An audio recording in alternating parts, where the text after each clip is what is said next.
सीधे आपको लिए चलते हैं आंध्र प्रदेश के भोगमपुर, जहां पर प्रधानमंत्री नरेंद्र मोदी विशाल जनसभा को संबोधित कर रहे हैं। क्या कुछ कह रहे हैं, आइए आपको सुनवाते हैं। एक तरफ ऊंची आसमान को छूने वाली व्यवस्था, एयरपोर्ट का निर्माण, और दूसरी तरफ मेरे यहां के आदिवासी बहनों के द्वारा दीमसा नृत्य का विश्व रिकॉर्ड बनाना। मैं चंद्रबाबू के इस विजन को विशेष रूप से सराहना करता हूं। మిత్రులారా, ఈ రోజు ఒక కొత్త చరిత్ర, ఒక కొత్త రికార్డును సృష్టించిన రోజు కూడా. ఒకవైపు అభివృద్ధిలో కొత్త రికార్డులు నమోదవుతున్నాయి, మరోవైపు దింసా నృత్యం కూడా ఒక సాంస్కృతిక రికార్డును సృష్టించింది. ఇది చంద్రబాబు నాయుడు గారి విశిష్టత అనేది నేను తెలియజేస్తున్నాను. ఈ రోజు చంద్రబాబు నాయుడు గారు ఒక రెండు అంశాలని టచ్ చేశారు. ఒకటి నింగిని ఆకాశాన్ని అంటే ఎయిర్పోర్ట్ అయితే, మరొకటి గిరిజనుల సోదర సోదరీమణులతో ఈ రోజు దింసా నృత్యంతో ఒక రికార్డు సృష్టించారు. ఇది చంద్రబాబు నాయుడు గారి విజన్. దీనికి నేను హృదయపూర్వకమైనటువంటి అభినందనలు తెలియజేస్తున్నాను.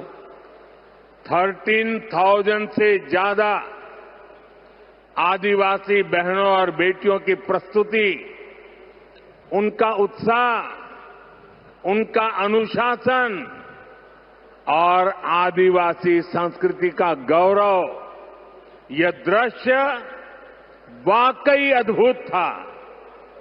इसमें देश की विविधता की झलक भी थी और पीढ़ी दर पीढ़ी सहेज कर रखी गई जनजातीय विरासत भी थी।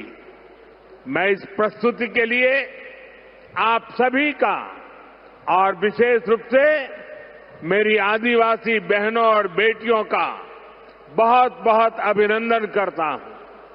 13,000 మందికి పైగా గిరిజన పిల్లలు మరియు సోదరిమణుల తాలూకా ప్రదర్శన, వారి ఉత్సాహం, వారి క్రమశిక్షణ మన గిరిజన సంస్కృతికి సంబంధించిన ఒక గౌరవం. ఈ దృశ్యం నిజంగా అద్భుతంగా అనిపించింది. దీనిలో మన దేశం తాలూకా వైవిధ్యత కనిపించింది. అలాగే తరతరాలుగా సంరక్షించబడిన గిరిజన వారసత్వం కూడా ప్రతిబింబించింది. ఈ అద్భుతమైన ప్రదర్శనకు మన గిరిజన పిల్లలకు, సోదరిమణులకు, అలాగే ఇక్కడ ఉన్న అందరికీ కూడా నా హృదయపూర్వక అభినందనలు తెలియజేస్తున్నాను. साथियों, ये धरती अल्लूरी सीताराम राजू की धरती है। अल्लूरी सीताराम राजू जी ने जिस धरती पर आदिवासी हितों के लिए अपना जीवन समर्पित किया, आज उसी धरती पर आंध्र प्रदेश के एक नए एयरपोर्ट की शुरुआत हो रही है। ये एयरपोर्ट आंध्र और उत्तर आंध्र की ग्रोथ का रनवे है। ये आंध्र के युवाओं के बेहतर भविष्य का लॉन्च पैड है। मैं आंध्र प्रदेश के लोगों को, देश के लोगों को बहुत बहुत बधाई देता हूं। మిత్రులారా, ఈ నేల అల్లూరి సీతారామరాజు గారి నేల. అల్లూరి సీతారామరాజు గారు ఈ గిరిజన హక్కుల కోసం తన జీవితాన్ని అంకితం చేశారో ఆ పవిత్రమైన భూమిపైనే ఈ రోజు ఆంధ్రప్రదేశ్కు ఒక కొత్త ఎయిర్పోర్ట్ ప్రారంభమవుతుంది. ఈ ఎయిర్పోర్ట్ ఆంధ్రప్రదేశ్, ముఖ్యంగా ఉత్తరాంధ్ర అభివృద్ధికి ఒక కొత్త రన్వేగా పనిచేస్తుంది. ఇది ఆంధ్ర యువత యొక్క ఉజ్వల భవిష్యత్తుకు ఒక కొత్త లాంచ్ ప్యాడ్ లా పనిచేస్తుంది. ఈ సందర్భంగా ఆంధ్రప్రదేశ్ ప్రజలకు మరియు దేశ ప్రజలకు నా హృదయపూర్వక అభినందనలు. साथियों, पहले जब एयरपोर्ट बनते थे तो एयरपोर्ट के नाम एक ही परिवार के नाम पर चढ़ जाते थे। हमने इस परंपरा को बदला। हमने अयोध्या में एयरपोर्ट का नाम वाल्मीकि के नाम से जोड़ा।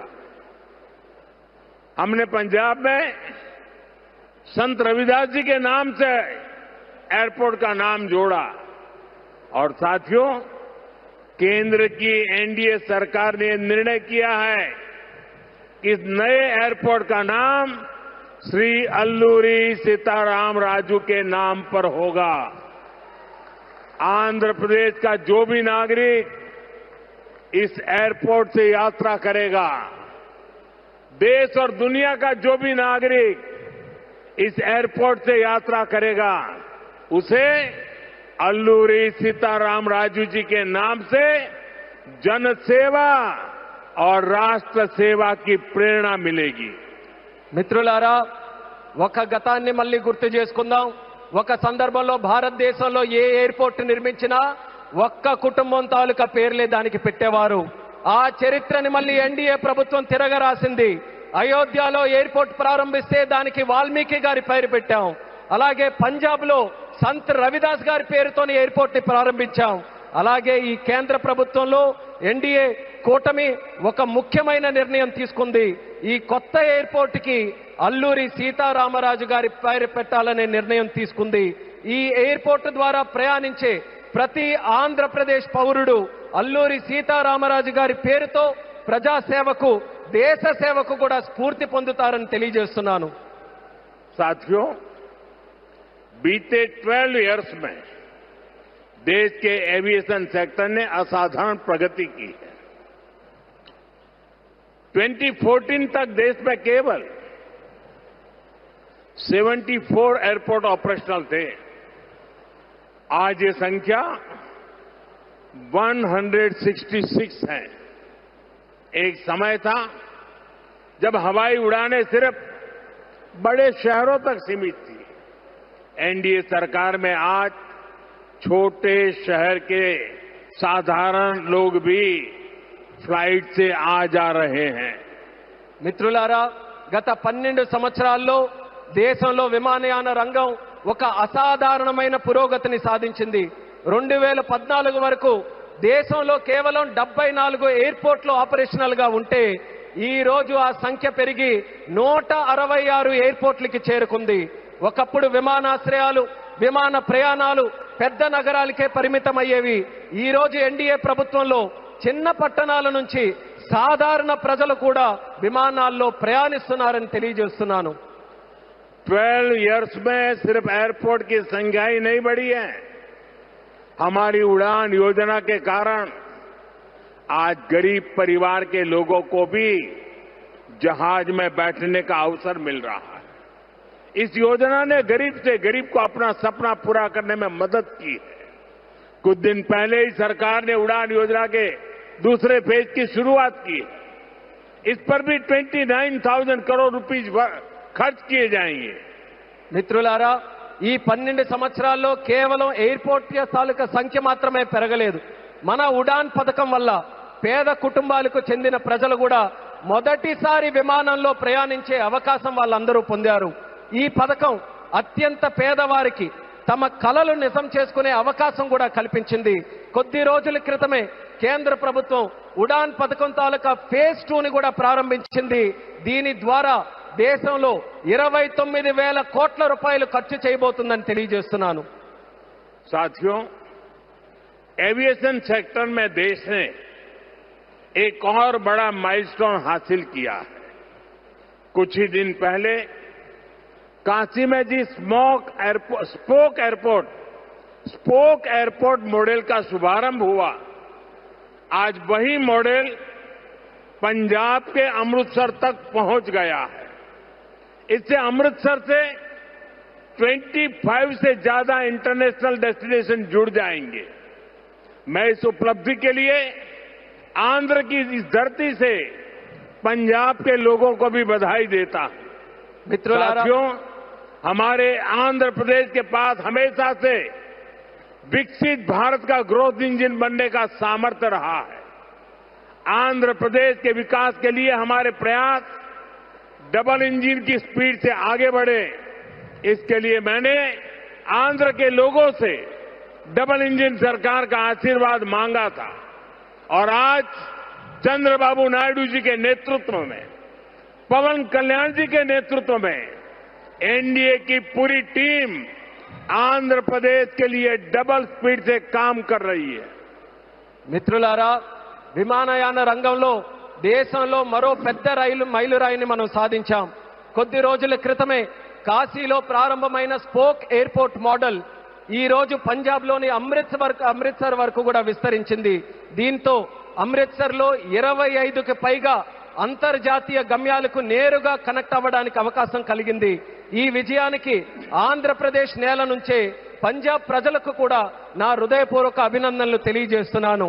అలాగే మిత్రులారా, వికసిత్ భారత్ నిర్మాణంలో ఆంధ్రప్రదేశ్ ఎప్పుడూ కూడా ఒక గ్రోత్ ఇంజిన్ గా నిలిచే సామర్థ్యం కలిగి ఉంది. ఆంధ్రప్రదేశ్ అభివృద్ధి కోసం డబుల్ ఇంజిన్ వేగంతో మా ప్రయత్నం ముందుకు సాగాలని నేను ఆంధ్ర రాష్ట్ర ప్రజలకు డబుల్ ఇంజిన్ ప్రభుత్వం కోసం ఆశీర్వాదాన్ని నేను కోరాను. ఈ రోజు చంద్రబాబు నాయుడు గారి నాయకత్వంలో, పవన్ కళ్యాణ్ గారి నాయకత్వంలో ఎన్డీఏ టీం మొత్తం ఆంధ్రప్రదేశ్ అభివృద్ధి కోసం డబుల్ వేగంతో పనిచేస్తుందని గర్వంగా తెలియజేస్తున్నాను.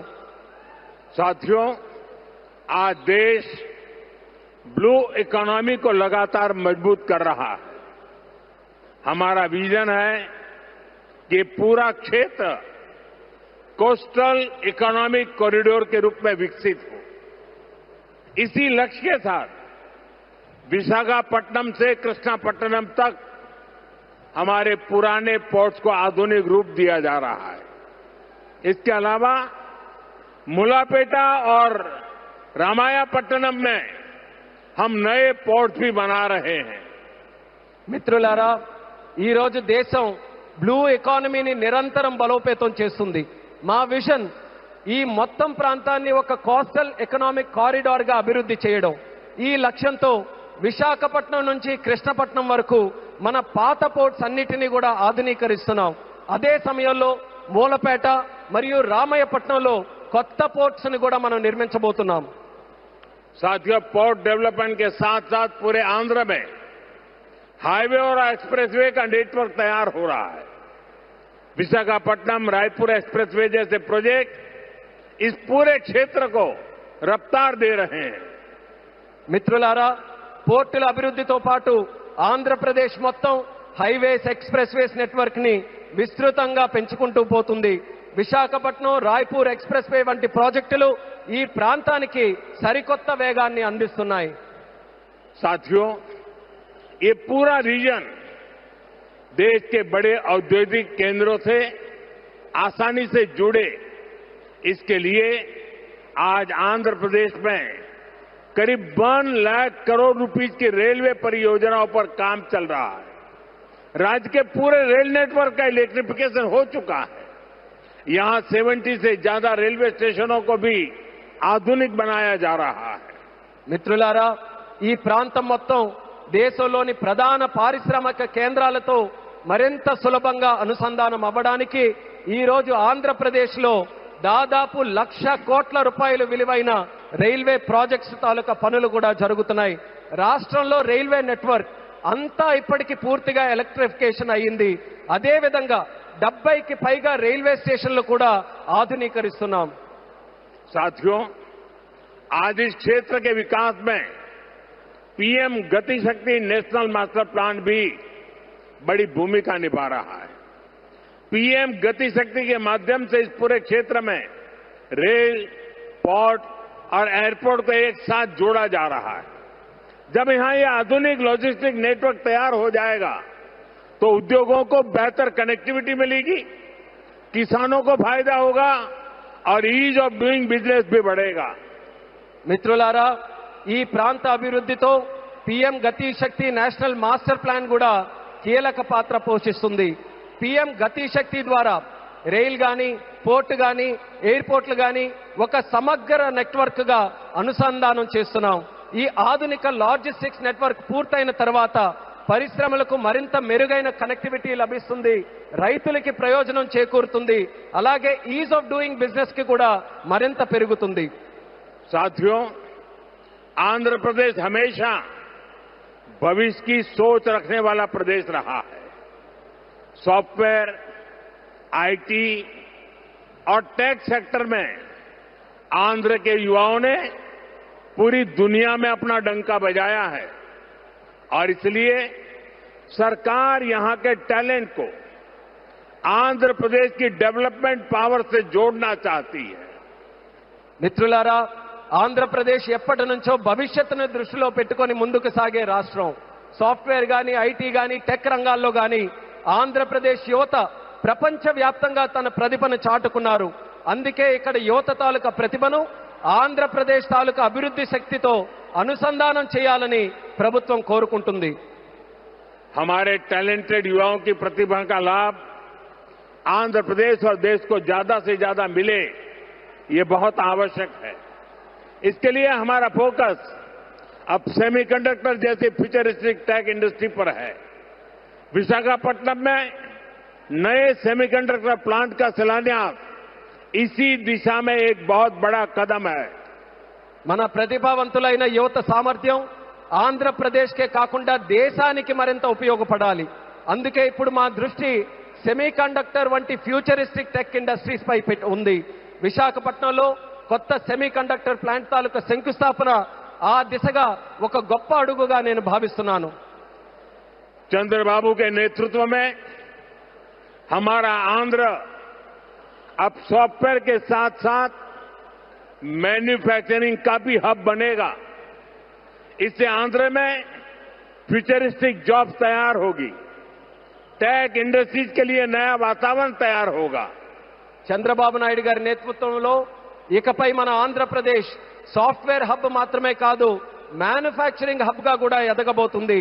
దీంతో ఆంధ్రప్రదేశ్ లో ఫ్యూచరిస్టిక్ జాబ్స్ సృష్టించబడతాయి. టెక్ ఇండస్ట్రీస్ కు అనుకూలమైన ఒక కొత్త ఈకో సిస్టమ్ కూడా ఇక్కడ ఏర్పడుతుంది. साथियों, वर्ल्ड इकोनॉमी में कहीं भी किसी भी ग्रोथ सेंटर का निर्माण सिर्फ एक फैक्ट्री से नहीं हो सकता. उसके लिए एक पूरे इकोसिस्टम की जरूरत होती है. आज आंध्र प्रदेश में हम ग्रोथ का वही इकोसिस्टम तैयार कर रहे हैं. चंद्रबाबू नायडू जी व्यक्तिगत स्तर पर दिन रात मेहनत करते हैं.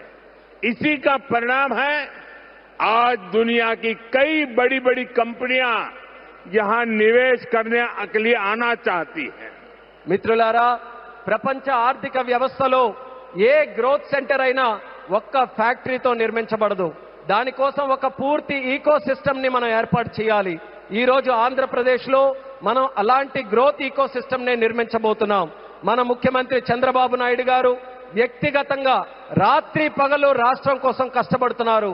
దాని ఫలితంగానే ఈ రోజు ప్రపంచంలో ఉన్నటువంటి ప్రముఖ కంపెనీలు ఇక్కడ పెట్టుబడులు పెట్టడానికి ఎంతో ఆసక్తి చూపిస్తున్నాయి.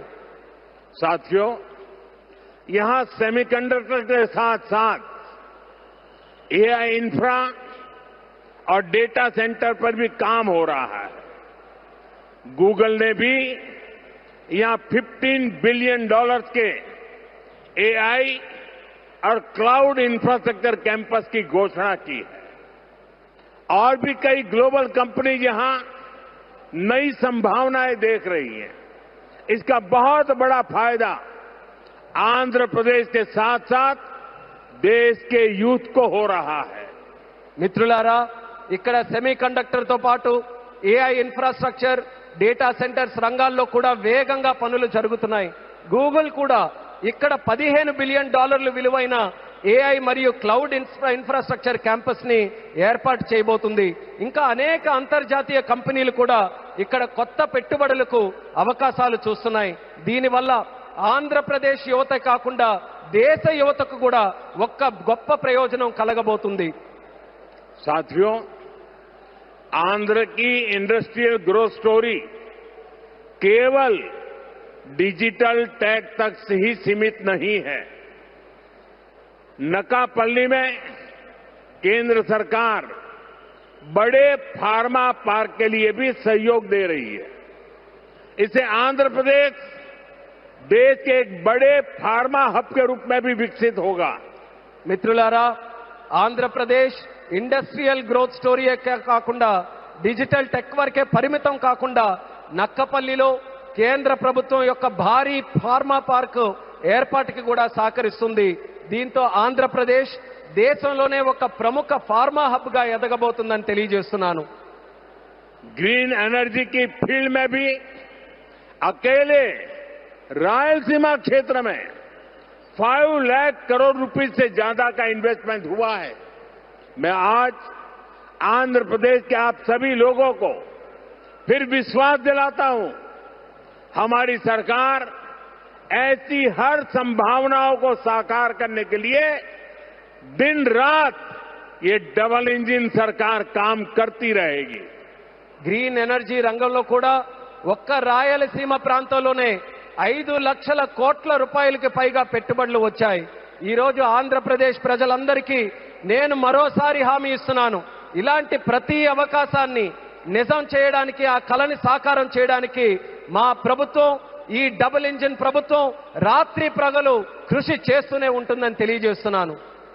साथियों, आज आंध्र प्रदेश में हर सेक्टर में किस स्पीड से काम हो रहा है, इसका अंदाजा आप इस बात से लगा सकते हैं कि पिछले 3 यात्राओं में ही मैंने 2 लाख करोड़ रुपीस के प्रोजेक्ट का शुभारंभ यहां किया है।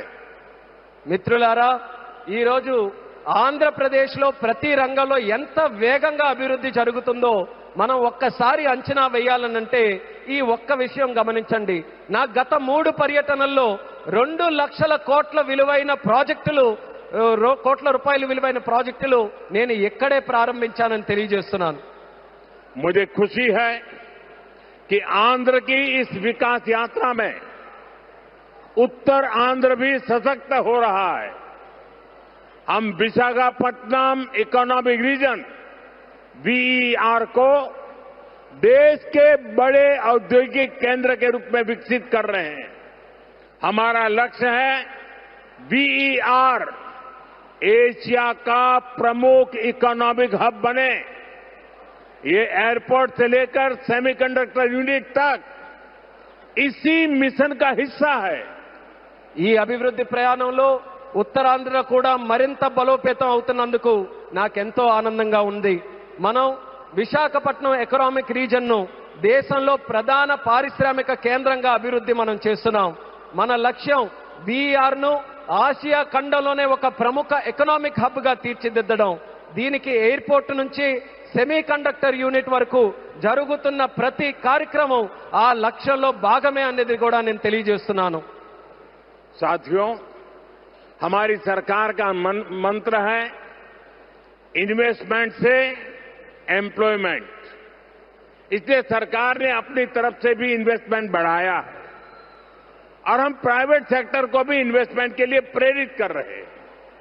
आप भी जानते हैं, जब इन्वेस्टमेंट बढ़ता है तो मैन्युफैक्चरिंग बढ़ती है, मैन्युफैक्चरिंग बढ़ती है तो एक्सपोर्ट बढ़ता है, एक्सपोर्ट बढ़ता है तो रोजगार के नए अवसर बनते हैं और रोजगार बढ़ता है तो लोगों की आमदनी बढ़ती है, परिवारों की जिंदगी बेहतर होती है और आंध्र प्रदेश में हम यही होते देख रहे हैं।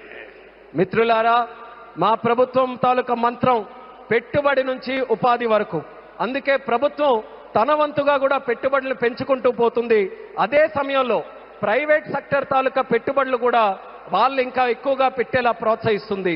మీ అందరికీ తెలుసు, పెట్టుబడులు పెరిగితే తయారీ రంగం పెరుగుతుంది, తయారీ రంగం పెరిగితే ఎగుమతులు పెరుగుతాయి, ఎగుమతులు పెరిగితే కొత్త ఉద్యోగ అవకాశాలు పెరుగుతాయి, ఈ కొత్త ఉద్యోగ అవకాశాలు పెరిగితే ప్రజల తాలూకా ఆదాయం పెరుగుతుంది. ఆ పెరిగినప్పుడు కుటుంబం తాలూకా జీవితాలు మరింత మెరుగుపడతాయి. ఈ రోజు మన ఆంధ్రప్రదేశ్లో ఈ మార్పుని మనం కల్లారా చూస్తున్నాం. साथियों, मुझे पूरा विश्वास है आज यहां जितने भी प्रोजेक्ट की शुरुआत हुई है, जिनकी नींव रखी गई है, वो सारे प्रोजेक्ट स्वर्ण आंध्रा और विकसित भारत के संकल्प को पूरा करने में बहुत बड़ा योगदान देंगे। चंद्रबाबू जी के नेतृत्व में आंध्र प्रदेश विकसित भारत के सपने को पूरा करने के लिए एक बहुत बड़ा ऊर्जा स्रोत बन रहा है। मैं एक बार फिर इन सभी परियोजनाओं के लिए आंध्र प्रदेश के लोगों को बहुत बहुत बधाई देता हूं। बहुत बहुत धन्यवाद। మిత్రులారా, ఈ రోజు ప్రారంభమైన శంకుస్థాపన జరిగిన ప్రతి ప్రాజెక్టు కూడా స్వర్ణాంధ్ర మరియు వికసిత్ భారత్ సంకల్పాలను సాకారం చేయడంలో ఎంతో గొప్ప పాత్ర పోషిస్తుందనే నమ్మకం నాకుంది. మరి చంద్రబాబు నాయుడు గారి తాలూకా నేతృత్వంలో ఆంధ్రప్రదేశ్ రాష్ట్రం వికసిత్ భారత్ విజన్ కు ఒక పెద్ద శక్తిగా ఉజ్వలిస్తుంది. మరోసారి ఈ అన్ని ప్రాజెక్టుల సందర్భంగా ఆంధ్రప్రదేశ్ ప్రజలందరికీ నా హృదయపూర్వక అభినందనలు, అలాగే ఇక్కడికి విచ్చేసిన సోదర సోదరిమణులకి నా హృదయపూర్వక ధన్యవాదాలు తెలియజేసుకుంటూ నమస్కరిస్తున్నాను. भारत माता की జై, भारत माता की జై, भारत माता की జై. बहुत बहुत धन्यवाद.